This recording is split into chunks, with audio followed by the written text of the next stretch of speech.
J'ai été joueur professionnel de basketball pour les Chicago Bulls.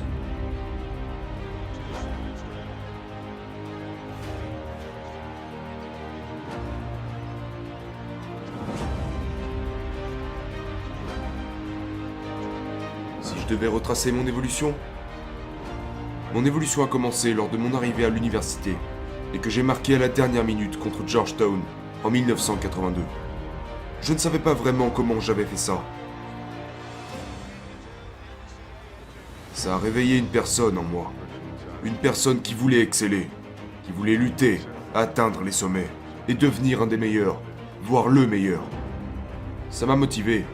Et je suppose qu'avec ce tir, cela a en quelque sorte allumé un feu en moi qui me faisait me dire « Rien ne pourrait m'arrêter ».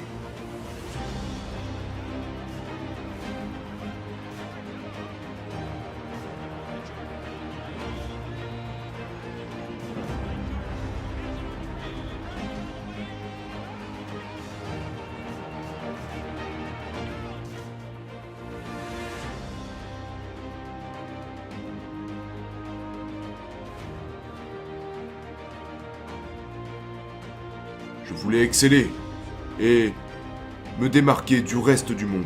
C'était plus que, je veux dire, me démarquer à tous les niveaux, même en ce qui concerne Magic Johnson. Je veux dire, Magic était super avec les fans, c'était un bon attaquant, un grand leader, mais un défenseur moyen. Et je voulais changer ça. Je voulais le dépasser à tous les niveaux. Je voulais tout faire pour me démarquer de Magic. Vous savez, je ne dis pas qu'il n'était pas excellent. Il est toujours excellent. Nous sommes tous excellents, mais de manière différente.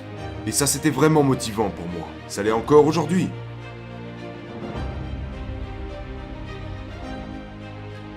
J'ai manqué plus de 9000 tirs dans ma carrière.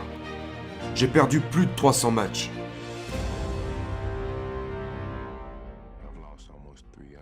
À 26 reprises. On m'a fait confiance pour marquer le tir de la gagne. Où j'ai raté. J'ai échoué encore et encore et encore dans ma vie. Et c'est pour ça que j'ai fini par réussir. Je ne me suis jamais dit que je faisais de mon mieux. Je me dis toujours que je peux m'améliorer. J'ai toujours des objectifs qui me motivent à aller de l'avant. Je ne suis jamais satisfait de ce que je fais. Même si j'ai eu beaucoup de succès. Je pense que j'ai toujours quelque chose à prouver. Et pas seulement en tant que joueur, mais aussi en tant que père. Car je dois montrer l'exemple. À tous les aspects de la vie. Donc je ne suis jamais trop complaisant avec moi-même ou avec ce que j'ai accompli.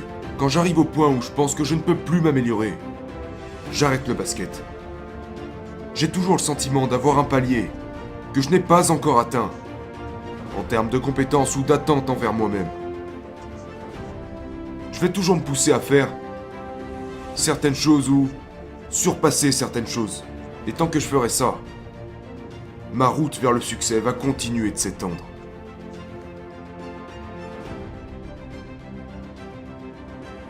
Le sport est un outil qui éduque. Il peut vous enseigner de mauvaises choses, il peut aussi vous enseigner de bonnes choses. Cela dépend de comment vous les percevez. J'ai revu chaque expérience que j'ai eue, négative ou positive, et je les considère toutes comme positives. Et si je le pouvais, je ne changerais rien parce que je pense que tout ce qui s'est passé pour une raison. Alors, quand je regarde en arrière, je ne peux pas dire que quoi que ce soit de négatif est arrivé. Évidemment, vous ne souhaitez pas que des choses négatives vous arrivent. Mais vous devez faire face aux situations négatives. On ne peut pas avoir le bon sans faire face au mauvais.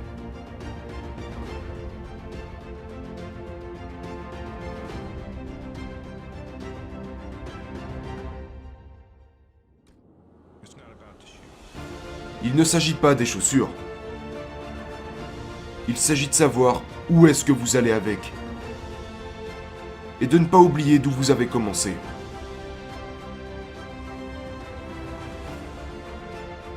Il s'agit d'avoir le courage d'échouer.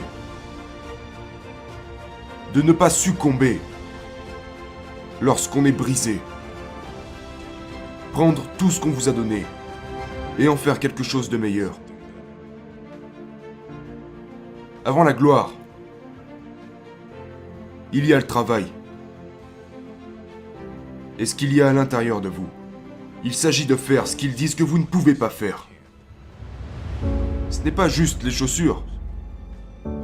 C'est ce que vous faites dedans.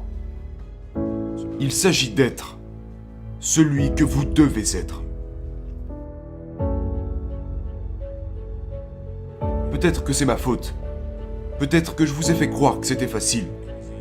Ça ne l'est pas.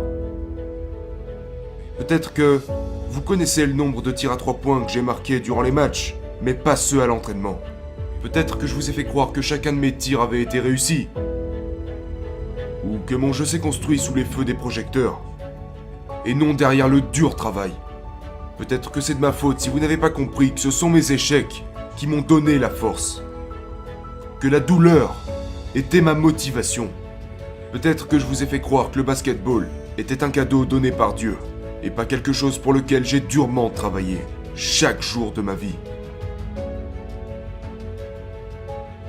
Peut-être que j'ai détruit le game. Ou peut-être que vous vous trouvez juste des excuses.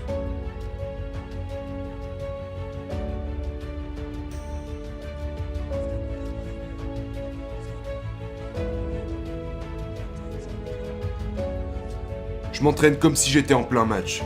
Donc, quand le moment arrive, pendant le match, ce n'est pas nouveau pour moi. C'est ça la beauté du basket. C'est la raison pour laquelle tu t'entraînes, que tu fournis ces efforts. Donc, quand t'es en plein match, tu n'as pas à penser. Les choses arrivent naturellement. J'ai quelque chose de plus important que le courage. La patience.